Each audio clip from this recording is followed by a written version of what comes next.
লালমনিরহাটের কমিউনিস্ট পার্টির অষ্টম জেলা সম্মেলন লালমনিরহাটে অনুষ্ঠিত হয়েছে। শনিবার সকালে জেলার মিশন মোড়ে এই সম্মেলনে আয়োজন করে লালমনিরহাট জেলা কমিটি।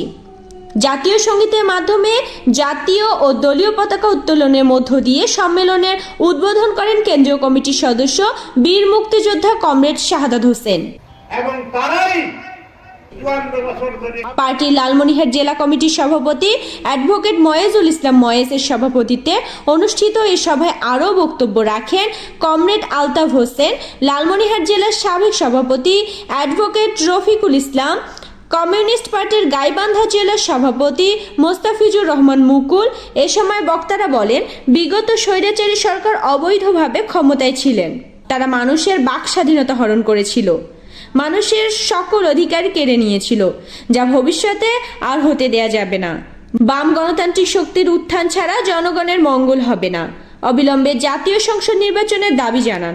বর্তমান অন্তর্বর্তীকালীন সরকার সংস্কারের কথা বলে নির্বাচন দিতে বিলম্ব করেছেন। অবিলম্বে নির্বাচনের সুষ্ঠু পরিবেশ নিশ্চিত করে দ্রুত নির্বাচন দিতে হবে। নিউজ ডেস্ক, বর্ণমালা নিউজ।